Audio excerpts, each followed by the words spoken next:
To watch this topic in Hindi, skip to the timestamp of 3 minutes 11 seconds. Welcome to Legal Update Program. The topic of discussion is High Court's power to review arbitration application. First of all, let's see why is it in the news.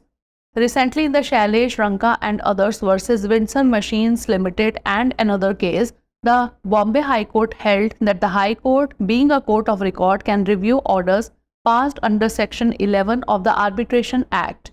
Background of the case: the petitioners filed an application under Section 11 of the Arbitration Act seeking the appointment of an arbitrator. The application was dismissed in December 2023 based on a misunderstanding that the entity in question was a partnership firm while it was actually a private limited company. The petitioners sought to review the decision, arguing that the dismissal was based on an error. The respondents argued that the High Court did not have the statutory power to review its order. Court observation: the bench of Justice Manish Pitale acknowledged that the High Court, being a court of record under Article 215 of the Constitution, has the inherent power to correct its own records and review its decisions.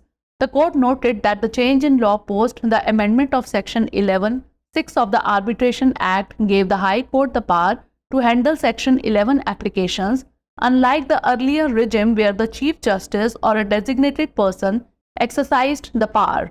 High Court and Arbitration Act. As per Article 215 of the Constitution, every High Court shall be a court of record and shall have all the powers of such a court, including the power to punish for contempt of itself.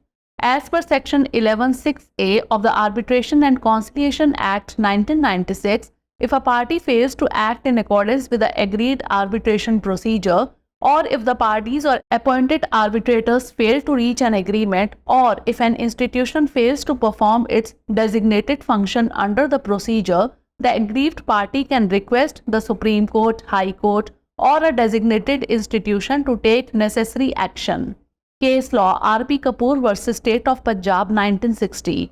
In this case, the Supreme Court outlined 3 situations where the High Court can exercise its inherent jurisdiction to quash proceedings: when there is a legal power against the institution or continuation of proceedings, when the allegations in the FIR or complaint do not constitute the alleged offence, or when there is no legal evidence to support the charge or the evidence fails to prove the charge.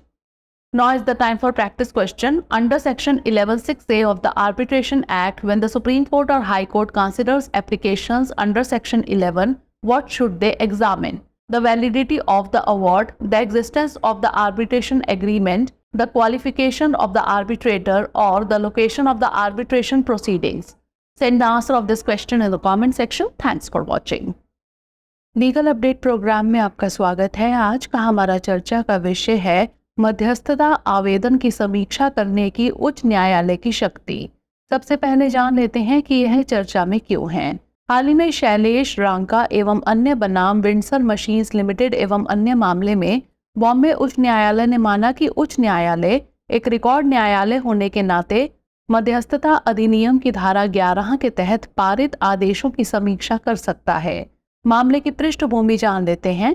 याचिकाकर्ताओं ने मध्यस्थता अधिनियम की धारा 11 के तहत एक आवेदन दायर कर मध्यस्थ की नियुक्ति की मांग की।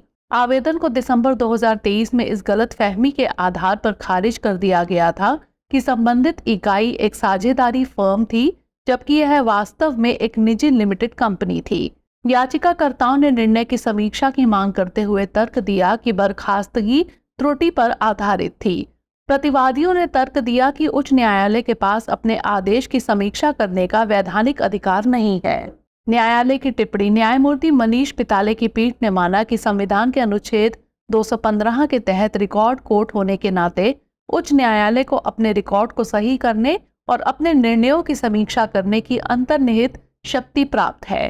न्यायालय ने कहा कि मध्यस्थता अधिनियम की धारा 11(6) में संशोधन के बाद कानून में हुए बदलाव से उच्च न्यायालय को धारा 11 के आवेदनों को निपटाने की शक्ति मिल गई है, जबकि पहले की व्यवस्था में मुख्य न्यायाधीश या नामित व्यक्ति इस शक्ति का प्रयोग करते थे।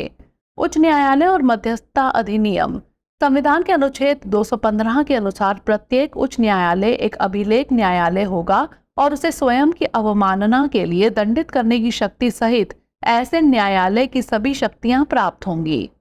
मध्यस्थता और सुलह अधिनियम 1996 की धारा 11(6)(a) के अनुसार यदि कोई पक्ष सहमत मध्यस्थता प्रक्रिया के अनुसार कार्य करने में विफल रहता है या यदि पक्ष या नियुक्त मध्यस्थ किसी समझौते पर पहुंचने में विफल रहते हैं या यदि कोई संस्था प्रक्रिया के तहत अपना निर्दिष्ट कार्य करने में विफल रहती है तो पीड़ित पक्ष सर्वोच्च न्यायालय, उच्च न्यायालय या किसी निर्दिष्ट संस्था से आवश्यक कार्रवाई करने का अनुरोध कर सकता है। संबंधित केस आर.पी. कपूर बनाम पंजाब राज्य 1960। इस मामले में सर्वोच्च न्यायालय ने 3 स्थितियों को रेखांकित किया जहां उच्च न्यायालय कार्यवाही को रद्द करने के लिए अपने अंतर्निहित अधिकार क्षेत्र का प्रयोग कर सकता है। जब कार्यवाही शुरू करने या जारी रखने के खिलाफ कोई कानूनी रोक हो, जब एफआईआर या शिकायत में लगाए गए आरोप कथित अपराध का गठन नहीं करते और जब आरोप का समर्थन करने के लिए कोई कानूनी सबूत ना हो या सबूत आरोप को साबित करने में विफल हो। आइए नोट कर लेते हैं अभ्यास प्रश्न। मध्यस्थता अधिनियम की धारा 11(6)(a) के तहत जब सर्वोच्च न्यायालय या उच्च न्यायालय धारा 11 के तहत आवेदनों पर विचार करता है तो उन्हें क्या जांच करनी चाहिए? निर्णय की वैधता, मध्यस्थता समझौते का अस्तित्व, मध्यस्थ की योग्यता या फिर मध्यस्थता कार्यवाही का स्थान। इसका उत्तर हमें कमेंट सेक्शन में जरूर भेजिएगा। धन्यवाद।